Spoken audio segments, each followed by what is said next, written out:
እንባ ተናነቀው ግራ ገባኝና በግርሞት አየሁት። ቆይ ፍቅር ደስታ ነው ሲባል ሰምቻለሁ። ታዲያ ያንተ ልቅሶ ከየት የመጣ ነው? ፍቅር መለሰልኝ አይኑን መሬት ተክሎ መናገር ጀመረ ቃላቶች ከታትሎ። ከደስታም በላይ ነኝ ከተረዱኝ እኔ ያስለቀሰኝ ነገር ሆዴን ያስባሰው በእኔ ስም መነገር መች አቆመ ሰው?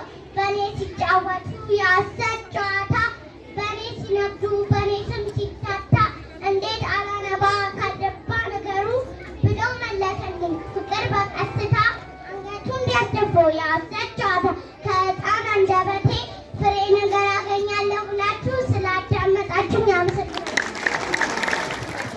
ረጅም ተመራቂ ሞራል አንሳታል።